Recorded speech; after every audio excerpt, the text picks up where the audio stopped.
Esse dia eu li um artigo, eu tô estudando mais hormônio, agora efeito do hormônio no comportamento. E aí esse tempo eu li um artigo sobre essa ideia que as pessoas têm de que testosterona causa agressividade, né? Não é bem verdade. Eu li um artigo, na realidade, que a testosterona, ela... Pensa assim, ó, existe uma região do seu cérebro chamada de amígdala cerebral, que é onde você detecta perigo e dispara a resposta de medo, que muitas vezes é traduzida em forma de agressividade. Os neurônios do cérebro, eles funcionam por meio... Para existir a comunicação química de um neurônio com outro, o neurônio usa eletricidade. Então a gente tem eletricidade dentro do cérebro, a mesma que tem na tomada aqui. Só que em vez de ser volts, é milivolts. Se eu botar um eletrodo no seu cérebro, a gente consegue calcular que existe eletricidade dentro. Lembra que eu estava explicando para vocês de ir pulando? Isso. Sim. Depois forma isso, a bainha. A gente chama isso de potencial de ação. Isso. Potencial de ação é o nome é uma porcaria, não sei por que botaram esse nome, realmente não tem sentido nenhum, mas é basicamente uma inversão das cargas elétricas. Aí você pode me perguntar, Wesley, da onde que vem a eletricidade do cérebro? Vem de íons. Você tem diferentes concentrações de íons, que são moléculas eletricamente carregadas. Né? Você tem diferente, você tem mais íon dentro em comparado a fora de uma carga específica, a resultante disso dá uma diferença de carga elétrica que a gente chama de potencial. Quando ocorre esse potencial de ação, significa que em algum momento, algum estímulo específico, sei lá, toque na pele, um som entra no ouvido, a luz entra no olho, o ambiente de alguma forma modifica essa concentração de íons, gerando potencial de ação no seu cérebro.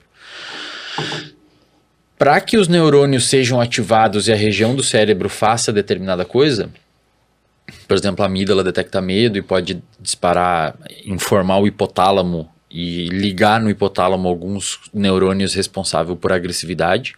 O hipotálamo tem muita relação, alguns núcleos do hipotálamo com comportamento agressivo. Existe uma comunicação muito próxima entre a amígdala e o hipotálamo. Precisa existir esse potencial de ação. Só que esse potencial de ação, ele acontece, é um gráfico que sobe assim, desce. Na descida ele desce um pouquinho abaixo do que ele estava antes, e depois ele volta ao basal de novo para existir outro potencial de ação. Olha que interessante. Quando está na subida, ou seja, quando o neurônio está ligando, você não pode ligar ele duas vezes no mesmo tempo. Você não pode ligar ele, é tipo assim, você liga uma tomada, aí quando a luz acendeu, você empurra mais e liga de novo, mais forte ela. Isso não pode acontecer no neurônio. Tipo aquele refletor que tem que esquentar a lâmpada para ligar, né? Mais ou menos isso, exatamente. Então, mas é mais ou menos isso. Então, depois você desliga a luz, só que pensa assim, você desligou a luz, ou seja, você desligou o neurônio. Ele entra num período chamado de período refratário relativo. O que é o período refratário relativo? Tipo, você desligou a luz. Cara, você até pode acender a luz de novo, mas você vai ter que botar uma força maior nesse dedo. Então o interruptor da luz ele fica meio travado por uns milissegundos e depois ele volta a ser liberado para você ligar com facilidade. A testosterona na amígdala, ela encurta esse período refratário relativo. Ou seja, basicamente o que ela faz? Ela torna mais fácil você ativar a sua agressividade, só que você já tinha que ter ela. É tipo uma arma que recarrega mais rápido, sei lá. Só que, o tipo pavio assim, fica mais curto. Exato. Mas aí o pavio só fica mais curto se você tem um pavio curto. Isso. Se você é um cara de boa, velho, não vai causar, ela não vai deixar você agressivo, ela vai apenas talvez manifestar uma agressividade que você já tinha. Cara, mas tu tomar... E olha que interessante. Pegaram pessoas que isso é um artigo que saiu num braço da revista Nature, numa revista chamada, se eu não me engano, foi na Scientific Reports. Os caras deram, eu não lembro se eles colocaram alguma coisa dérmica ou acho que foi intranasal, para ver os efeitos da testosterona no comportamento, e levaram a galera a comprar carro. Eles perceberam, carro ou roupas, uma coisa assim, acho que foi carro. Eles perceberam que a galera que você administrava mais testosterona tinha uma tendência de comprar carros mais caros. E eles fizeram isso também com pessoas que estavam fazendo filantropia. Quem estava doando dinheiro. E eles perceberam que quem você injetava testosterona tendiam a doar mais dinheiro.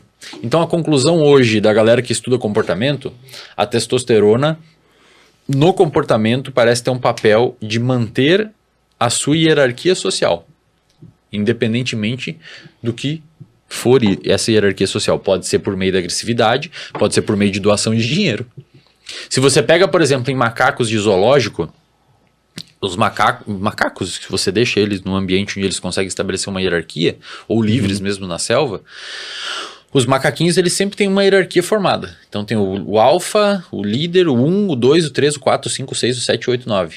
Se você bota 10 macacos, vai ter o 10 apanha para todos os outros, o 9 apanha de todos os outros, mas bate no 10, e o 1 não apanha de ninguém, mas bate de todos os outros. Eles formam uma hierarquia. Então, se você bota o 8, o 9 e o 10 num lugar e dá comida para eles, o 8 é o que vai comer primeiro, porque é o primeiro da hierarquia. E assim sucessivamente. Digamos que a gente pegue o macaco número 4 e encha ele de testosterona.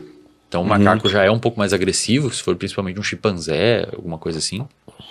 Que eles são um pouquinho mais agressivos. Então, ou seja, ele já tem um comportamento agressivo, selvagem. Então, ele não é que está causando agressividade, vai amplificar a que ele já tem. Mas olha que interessante. O macaco 4 não vai bater no 3. Ele vai ficar mais agressivo com 5. Então, não está gerando uma agressividade... Tipo, desproporcional ao que já existia. Entendeu o que eu quis dizer? Só potencializa o que Só já potencializa o que já tem. Ele vai ficar mais agressivo com o número 5, mas ele não vai ficar agressivo com o número 3. Porque ele já era agressivo com o 5. Mas ele não vai ter essa busca de aumentar a hierarquia, não, que nem nos humanos. ele vai ter a busca de manter ali, cara. Ele vai tentar segurar aquilo, mas ele não vai causar uma agressividade desproporcional ao que já existe. Só vai amplificar uma coisa que já tem. Então a galera que toma hormônio e eventualmente fica agressivo, provavelmente o cara já era um pouco mais agressivo.